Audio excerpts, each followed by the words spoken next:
Yo, what's up, guys? It's Perry. I have a $1,000 bet going with Griffin right now. On the end of the 28th, the person who ends with the highest peak will win this bet. Guys, if you don't know who Griffin has been rank 1 in NA, 1972 LP, and rank 7, 1683 LP in Korea. This guy is a really good player. He was also on T1's academy team.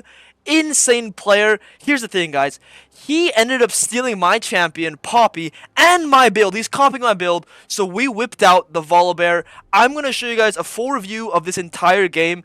Guys, I'm also winning this bet. I'll be 100% honest. There's no chance Griffin is winning this bet. I will take the victory. Anyway, let's take a look at the actual gameplay. What's going on? How did I beat Griffin as Volibear into Poppy? Let's take a look. Alright guys, let's dive right into this game. I'm going to show you guys my thought process as to what's going on in this game and everything. I'm going to explain why I did some of these choices that are really smart and what allowed me to absolutely crush Griffin in this game. Or you guys will see, maybe it's close, maybe it's not. We'll have to find out here. So let's see. I'm going to first go into the top side, and a classic thing I love to do on Volibear is drop an E down for space, for control. Now you have to also consider our champions and enemy champions, who's stronger level 1. Here's the thing, if they're playing Olaf top lane, or they're playing like Silas mid lane, or Pyke, or Akshan, you have to be careful. But because it's Kassadin and Gnar, I'm willing to walk up. We also have Galio and Warwick. So I'm walking up, this is my bush, absolutely not. And the goal of this here, when you're stronger level 1, is to go for a quick little ward like this. So now we have a lot of information and control over the enemy jungler. And another thing I want to do here, if I can, is walk into the top side here. If the Gnar is in this bush for whatever reason, we will get his flash or chunk him to half HP. He actually started E. It's really good. Now look at Warwick's lane. Look at what we do to this Gnar. Volibear E is such a powerful tool level 1. I highly recommend you use your E to create space if you can. You're strong level 1. Alright, let's look at where we're pathing towards. We're just going to start on this Plascone here. You absolutely need to know how to do your jungle clear as Volibear. It's really like important. You guys need to spend time learning your clear. We're gonna hit the plant, use our E, and we're clearing towards the bot side. So I'm gonna pause real quick, guys. Why are we pathing towards the bot side? Well, what's going on? Two big reasons. Number one, you have Elise bot lane. You want to play around the Elise. It's really easy to play and unlock the map with Elise. Number two, Warwick in isolation is very safe. He's not going to die. He's going to 1v2 them. And it's also kind of hard to kill the Gnar. So I'm going to be pathing towards bot side and play with my Elise. Now, here's the thing. Here's what our funny man Griffin did. I'm going to zoom out here. I'm clearing the red buff. And I being the 1v9 jungler I am, absolute smurf, 9,000 gigabrain. I look at the map. Now, here's the weird part, guys. We see blue buff. He's not on blue buff. We see red buff. He's not on red buff. We see raptors. He's not on raptors. Where is this guy?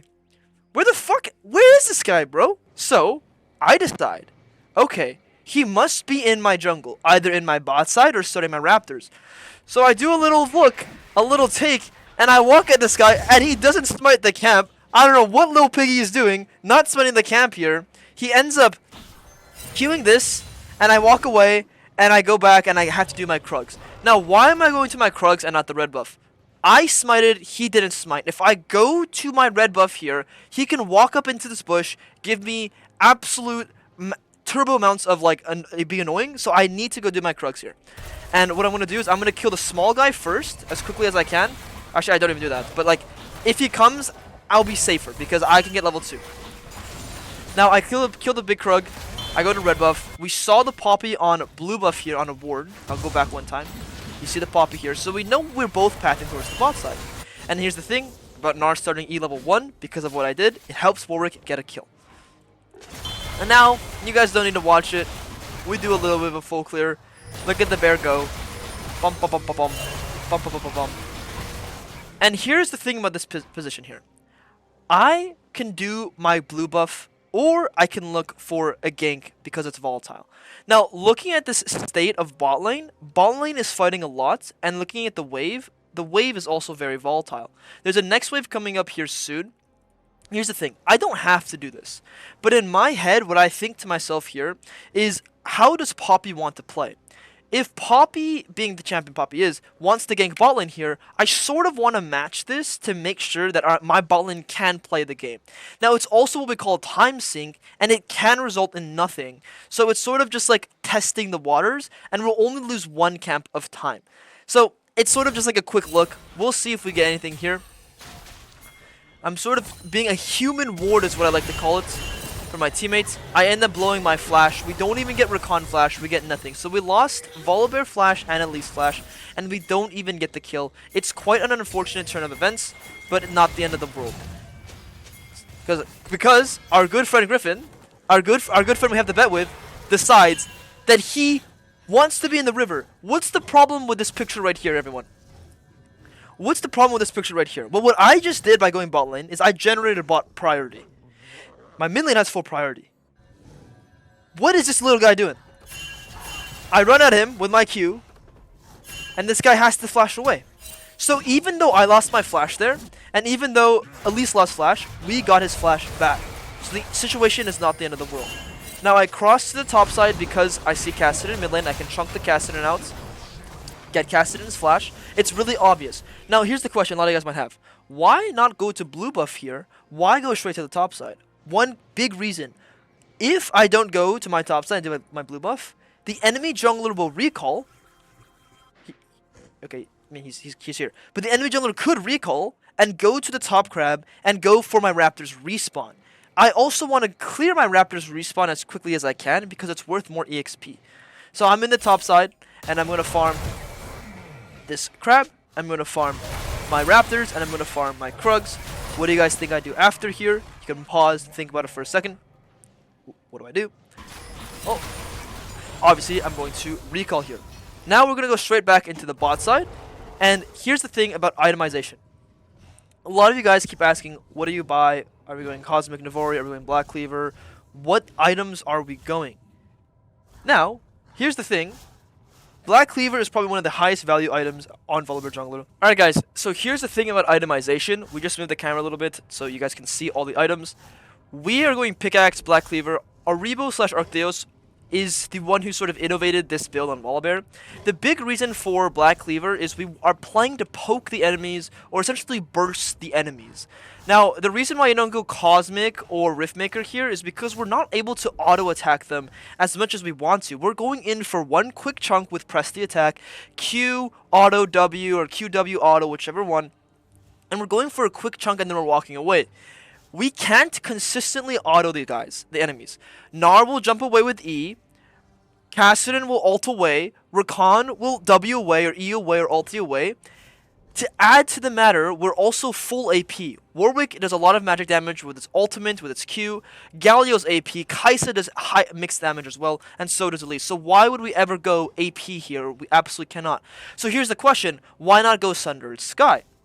The thing about Sundered Sky, guys, is if you look at the stats compared to Black Cleaver, you actually get less haste from Sundered Sky, and haste is very powerful on Volibear. It's extremely powerful. There's actually a full video on why Black Cleaver is sort of superior to Sundered Sky, but it's still a choice. You just want to make sure you're going AD here at the very, very, very bottom line. Alright, let's continue on with this game here. We're going to path down here. We're going to do our Wolves. And we're just going to play a really normal game. What do you guys think my goal is here? Let's think about it for a second. What's my goal? Two options here. One is play for the dragon or play for the grubs. That's always your goal in the early game as a jungler, is we want to play around an objective with a winning lane. So we hold tab and we see who's winning right now. As you can see, our top laner has a kill, and our bot lane is also doing okay in terms of CS. And looking at the bot trades here, we're absolutely killing it in the bot lane. So what I'm going to do is I'm going to use the fact that my bot lane is hard winning, and I'm going to potentially look for a bot play. Now, Poppy comes to gank bot lane and we end up dying, but that's okay. Why is that okay, and why am I able to pull Dragon here? I feel very confident doing this. There's one really big reason. It's called a tempo advantage. Well, how do we have a tempo advantage here? My Elise is dead and the Rakan's alive. That actually means that my Elise will be a bit quicker than the Rakan. So why is that? Let's actually compare. Elise is alive. Okay, Elise is alive here, and Rakan is here, and they're both in base. Now, here's the thing. Rakan also is just sitting in base for extra time. Elise has what we call the Death Home Guards. And Rakan also has home guards, but they expire when you leave the base. So the death home guards is probably the most broken thing in the game. When you die, you come out of base extremely quickly as long as you walk through a lane.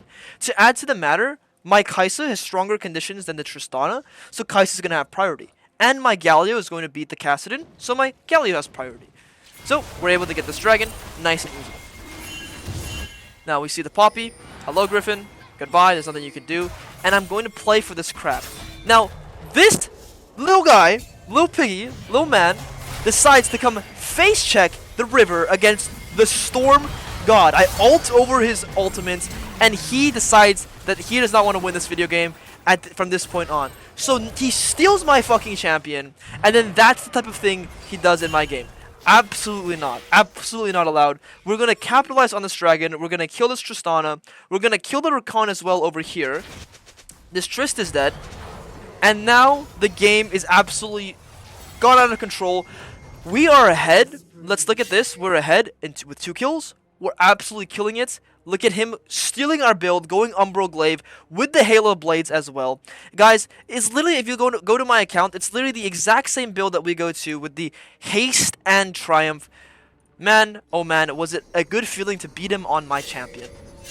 So now what's next, guys? We're playing for the next objective right out of base. Let's go straight to the top side, and let's play for these grubs nice and happily. We're also up a lot of gold. Our top laner is solo killed their top laner 4 times. Now, I just want to highlight how important what I did level 1 was for my top laner. Gnar starting E level 1 is completely unplayable against Warwick. The matchup's already sort of difficult for Warwick. Or sorry, for the Gnar. The Warwick will beat him. But to add to the freaking matter, Gnar starting E, FF the game. So, what you can do level 1 is insane as on this champion. You guys have to highlight what you can do level 1. Alright, let's go in and take these grubs nice and happily. And we're going to show you guys how you snowball the game out of the enemy's control. And let's just go ahead and quickly see what I do. I'm going to go in full clear, nice and natural. So here's the big thing. There are no objectives up. Because there are no objectives, I'm not going to force anything. I'm going to simply farm all my camps happily. Let's go ahead. Clear red buff. Clear our raptors.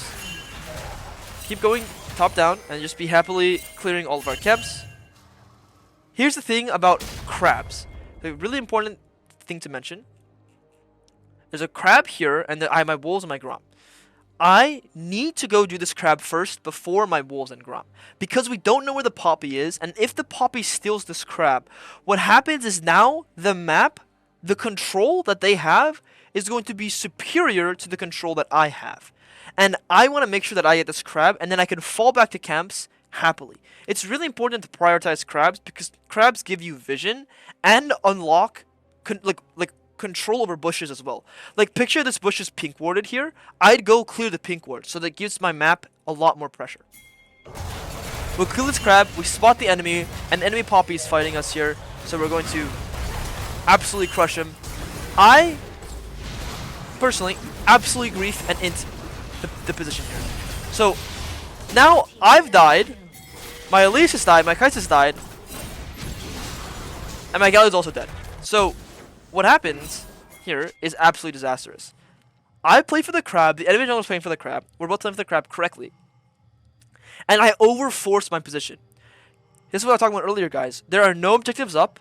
I have wolves, I have Gromp up, I have my item I could have just recalled, but I decide to play for a forced fight, and I end up losing a lot of gold on the map. Number one biggest mistake I see a lot of players do, and I do it myself in high challenger level games in Korea, I force plays when you don't have to, when there's no objective stuff.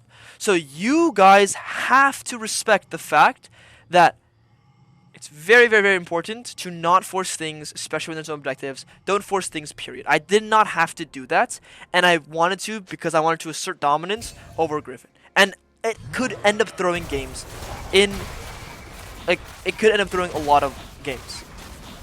So let's go back to our camps, clear Gromp, clear Wolves, and we're going to happily clear everything here and go to our top side. Our Krugs are coming back up. We're going to go clear our Krugs. And what we're doing right now is we're waiting for our ultimates. Our ultimates come in 40 seconds, so we're going to farm all of our camps and get our ulti, and then we're going to play for the next objective. As you can see, the next objective we want to play for is the dragon, and I'm pinging it ahead of time in chat. As you can see right here, I'm pinging it again. Super duper important to ping the objectives. Not only am I pinging the objective I want to do, I'm pinging summoner spells. Cassin has no flash, Poppy has no flash. Why are we not immediately polling the dragon here? A lot of people are unsure as to when to pull objectives. I'm doing the camp here and not pulling the objective on spawn. There are 2 conditions you have to always consider before doing objectives. One is priority over lanes. Right now, mid lane is completely even. Now, if you look at the lane state, and watch my cursor here, Galio sort of is towards the middle of the lane, so Galio will generate priority here. But look at bot lane. We have 0 priority in the bot lane. So how can I pull this dragon with 0 priority? Well, I can't. I don't want to. It's not great for me. On top of that, there's a second condition. Sort of all ties together. Second condition is HP, mana, but also ultimates and summoner spells. My Galio ulti is coming up in 20 seconds. My ulti is also coming up in 8 seconds. So in a little bit of time here, we will absolutely be able to just completely win this dragon, no contest at all. The problem is we need to wait. If we don't wait, we could end up taking a fight and absolutely throw the game. Now this also leaves the chance of the enemy jungler ganking my laners while I do these camps, but you sort of just have to take the risk with that. I'm just going to do my blue buff here, and then afterwards I'm going to look to control on the map. And now, by this time, Galio's ulti is coming up, so we're very, very, very, very happy in this map state. Now we look for some control through mid lane, try to pressure the Kassadin, and what happens is our Elise does some dumb choice here by Elise. The enemy jungler showed. Look at this. Enemy jungler is like showing here, and then Elise is just in a really, really bad position. So the Elise ends up dying. And what I do, guys, is what you have to learn immediately. My bot lane is dead. There's nothing I can do. I have to go to the top side and play for these grubs. So I take the top crab and I go immediately to the grubs. And if we lose a dragon, we lose a dragon. That's part of life. That's part of League of Legends, is giving camps and giving objectives. It's okay. We take these grubs, we recall. Now why do we recall? Well, let's think back to what we just did. We did our Gromp, we did our Wolves, we did Krugs, we did Raptors, we did the blue buff, and then we crossed all the way and we did the grubs. So we're at around 1,000 gold here. As you can see, exactly 1,000 gold. We have to recall, get some components, and be stronger on the map. So what we do is we insta-recall here, we buy some components, buy boots. Very important to buy boots right after your first item. Now, we look at this here, it looks hard, it looks sort of difficult. The thing is, I look at this and I assess this. Okay, Galio has no ultimate. Okay, Kai'Sa is getting engaged on here. Okay. Galio's going in. They use spells on Kai'Sa and Galio here, so I'm able to absolutely crush these guys. I take 1 kill. Okay, don't watch that. I take 1 kill and I leave. I show the utmost respect to not overforcing. I'm in a really good game state here. I'm 3-1 with a lot of CS. I'm very happy to just play very relaxed and happily.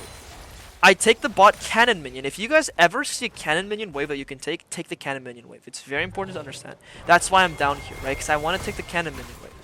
So, okay, let's pause here for a second. The scoreboard is 8-12. We're up 1k gold. How do we win this game? It's pretty much really, really simple. Let me explain mid game in like two quick concepts. The easiest concept here is play with your winning laner and take fights around objectives. That's it. Play with your winning laner, take fights around objectives. So those 2 simple things will help me understand what I need to do this game. My Warwick is really strong, so I want to play around Warwick, and my Galio is also pretty strong, so I want to play around Galio. That's literally it. So I'm going to path towards topside here. As you can see, I'm walking towards topside, and I'm going to play around a fight with the Warwick. So we go all the way to topside, we full clear everything, we don't break off our camps because we don't have ultimates. Guys, if you don't have your ultimate on Volibear, most champions in the game for that matter, don't get off your camps. I'm going to farm all my camps here, use my Empowered Smite to do a double camp here. You can watch that back real quick. I'm going to do a double smite here by pulling the camps together. When your smite's leveled up, you can do it smite like that. I do this on almost all the champions I play. If you're good at kiting camps, you'll save a lot of time. What I do here is I do have my ultimate, but I'm also sitting on 1400 gold. So I can maybe force a top turret. I can maybe force a play on this crab. But the problem is my Kai'Sa is dead. Because Kai'Sa is dead, I'm not going to force anything. We recall here. We come out of base. The Spitter is just going to die because Kai'Sa is trolling. And what I'm going to do here is I'm going to sort of just wait and play a slow game. I'm going to get information, see where people are. Chunk this Rakan here. And I don't care about killing him. What I care about is map control, map pressure. So what I do is I chunk this guy. And now Rakan sort of wants to recall. And I have control over the map. So what I did here is what we call I have no camps up. What do? All you're doing is you're being a human ward. And you're controlling very safely. You can find chunks, you can find pink wards, you can find anything. So what? Let's watch this back. What did I just do? I walked out of base, no camps up. I go through, I sweeper the bush, I clear a ward. I go in this bush and I sit. I sit in the bush. This is probably the most important skill in the mid game. Is sitting, waiting, relaxing, no camps up, no objectives up, chill. If the Tristana ends here, if the Rakan ends here, if anyone trolls or griefs the game, I'm in a great position to capitalize. They don't int too hard, I get a quick little chunk, I'm happy with it, and now this gives us control to go do the Rift Herald. I'm going to the top side here, we have 6 grubs. My Warwick is here, ready to play, so I'm also willing to play with my Warwick. A big reason why I'm able to take this mid turret here is simply because we chunked the Rakan out as well, so Rakan has to recall. We take the Rift Herald here with my Warwick. Again, as you can see, I'm fighting with Warwick. Now I let Warwick finish this Rift Herald here while I walk towards the mid lane. I'm sitting here in Fog of War. Watch what it looks like from their screen.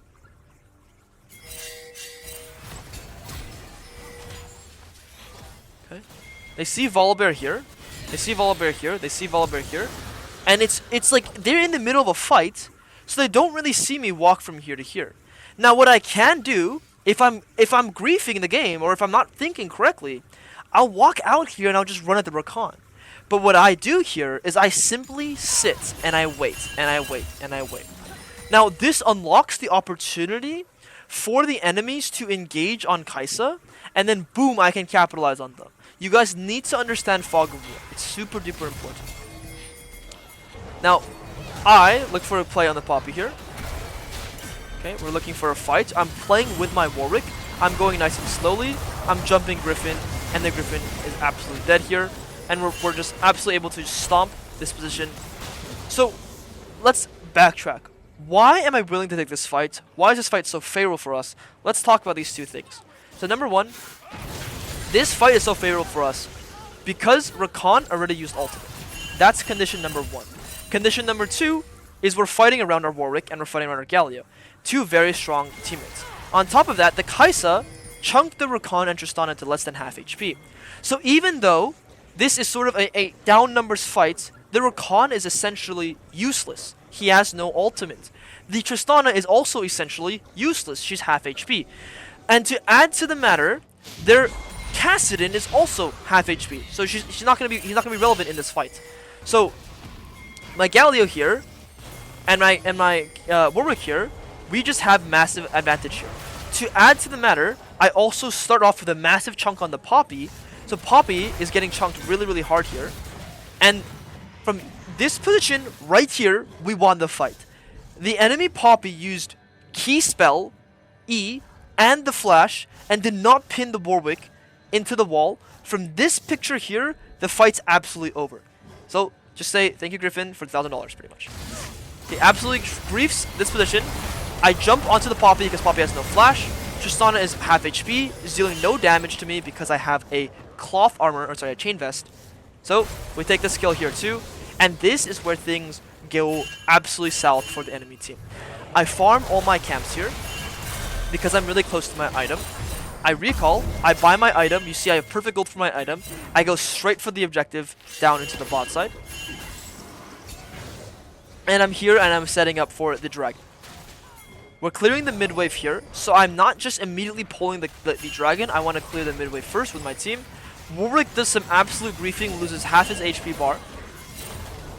But it comes down for the dragon, he's able to heal the full HP. So here's the thing. The enemies are fighting us, so we have to fight first. We can't just do the objective, we have to fight first. Now, I want you guys to look at how I'm playing. I'm doing what we call in and out fighting. This is what I like to call in and out fighting. So as you guys can see, I'm walking backwards, Poppy's in front of me, auto Q, auto W, and then I walk back. Chunk the Poppy to half HP, walk back, I'm full HP, enemy Poppy's now half HP. Really broken way of fighting in League of Legends. Warwick ends up getting pinned down and ends up getting killed. Now because of this, we're sort of in a hard position. They end up jumping on this guy, and again I'm looking for another little chunk, I flash away, enemies are griefing. Now it sort of ends up being not the end of not the best case scenario for us because I end up dying, and it's like Tristana lives, and they end up winning this fight entirely.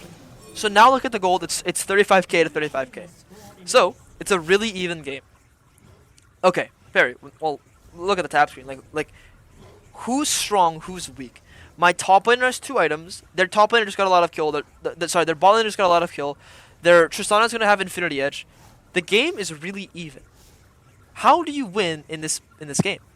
Well, let me tell you guys the honest truth.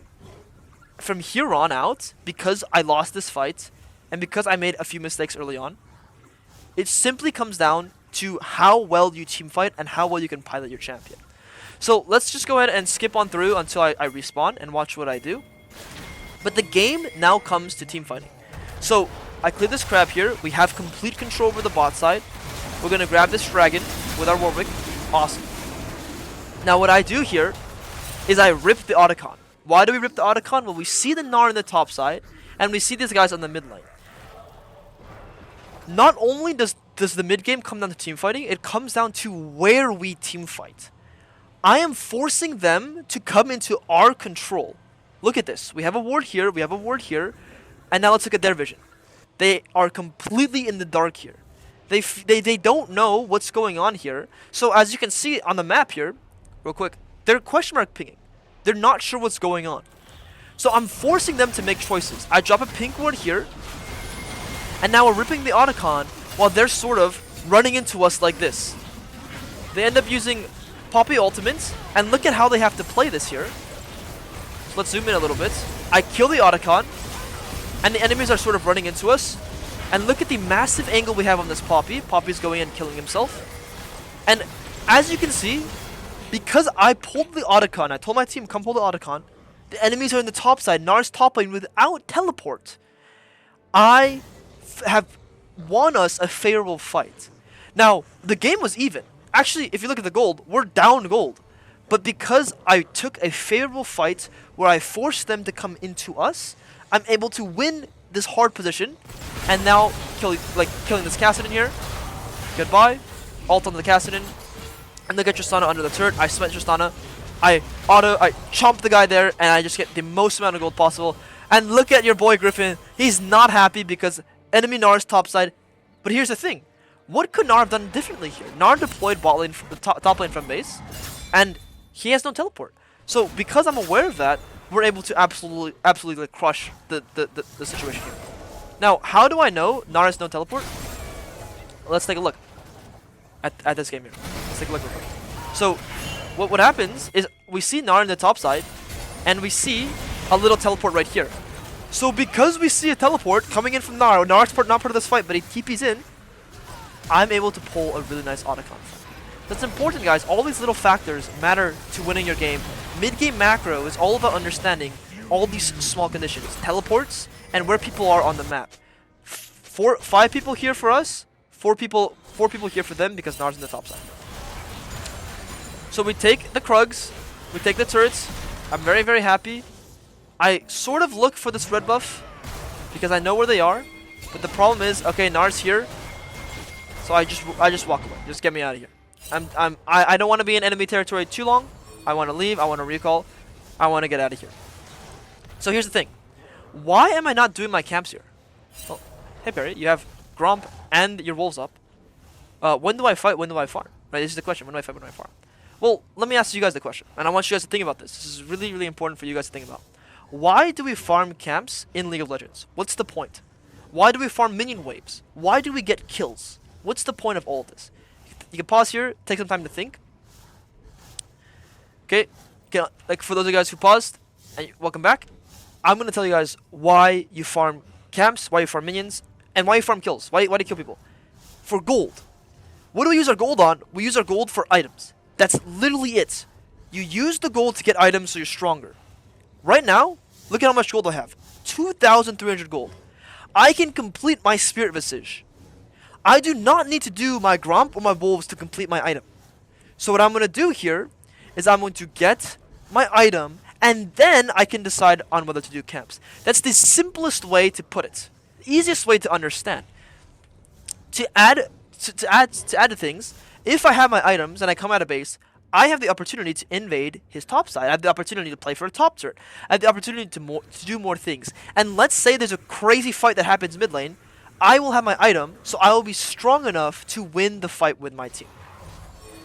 So we recall here, and we go right out of base, and we just farm our camps. Or actually, we don't even farm our camps. We summon Herald mid lane, and we look for a little pick on the Gnar.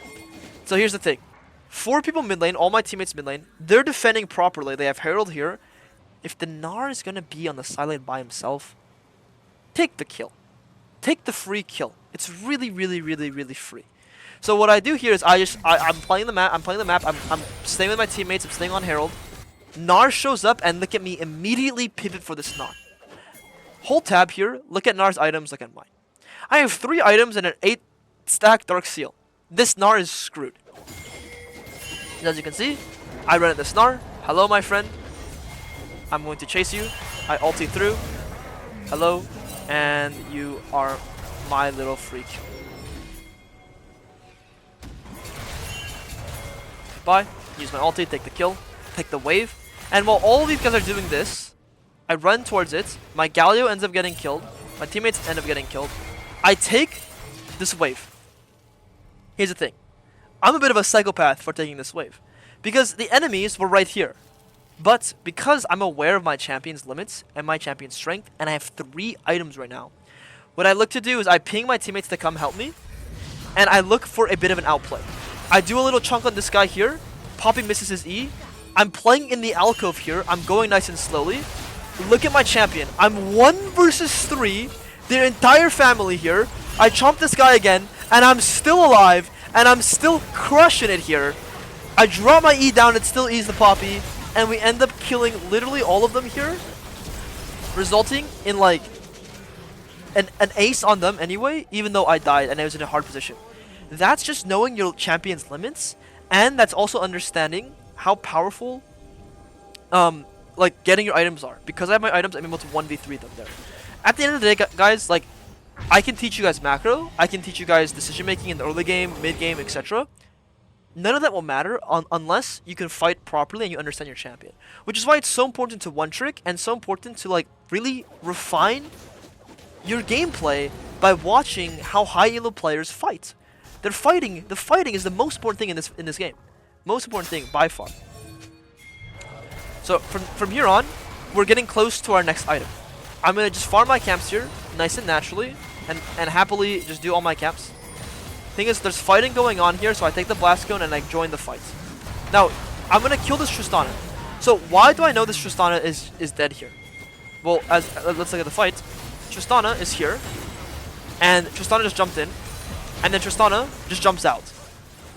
From this fight down here in the bot lane, Tristana used flash. So, me being the person I'm aware of Tristana has for flash, I absolutely killed the Tristana. I prep my E. No one's here, that's fine. Sit into the bush, no one's here, it's fine.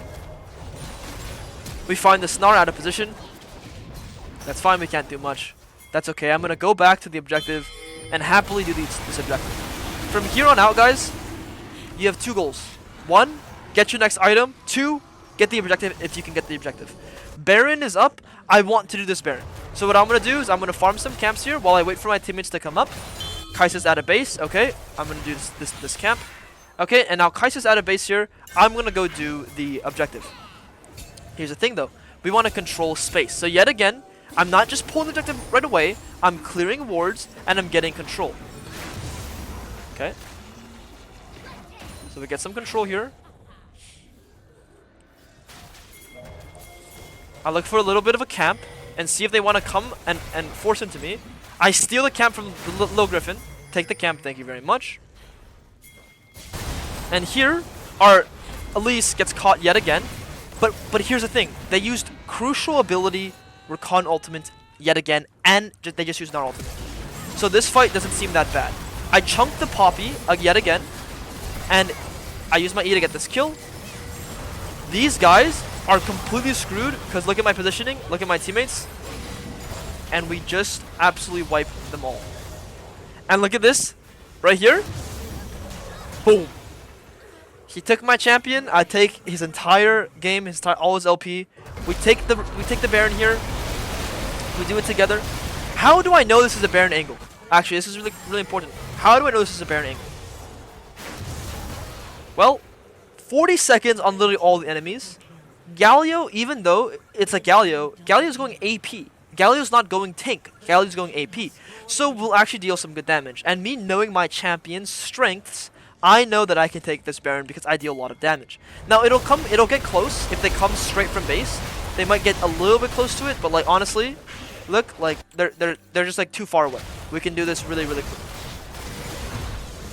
So we get the Baron, and then we look to recall, and we have our completed item, Death Stance. And at this point of the game, they absolutely lose. So here, the next thing to do is complete our next level, because let's look at my stats here, guys. I have 221 armor, 123 MR. What happens when I level up? Okay, I don't level up to that. And I have 3.4k gold, or HP. And then you just gain like a free, like, let's just look at how much that was. A free 6 armor, free 3 MR, and then, like, bro, look at how much HP we just got there for free. I have a total of 3,466 HP. From leveling up, I now have a total of 3,600 HP. That's the most, bro. That's the same amount of gold as a full ruby crystal. Just so you guys understand how important levels are. And why you lose the game when the enemies are like up 3 levels on you, because there's so much stats. We see the Cassid in here, can't really do much. I chunked the Gnar out again, doing a little chunk. Galio's ulted out, but I think about it, it doesn't matter if Galio's ulted out because Galio can ult back in. Galio's ulting back in. We're going really slowly here. We're waiting. Take the free kill on the Recon. And then we're going back in, and at this point, their game is absolutely screwed. And then we're gonna kill the Poppy here, and at this point the game is absolutely over. They FF the game.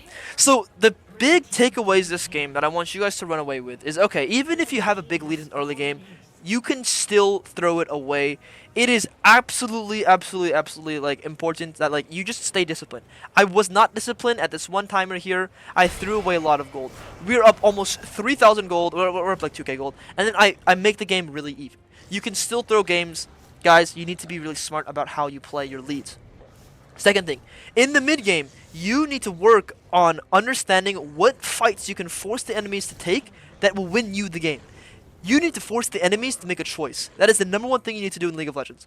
Make the enemies make a choice. Okay, those are probably the biggest takeaways this game. And I guess the last thing is like, you need to know your champion. You need to know your limits. You need to study. Study how your champion should play. If you guys have questions about this game, feel free to write them in the comments. I'll do my best to get to all of them and answer as much as I can, as long as they're reasonable questions. And guys, this bet is still going on. We have around 7 more days for this bet. Or like 6 more days. Let's see who wins the $1,000 in this bet, guys. I'm really happy. It's been a lot of motivation for me. And guys, stay tuned for who wins the bet in the future.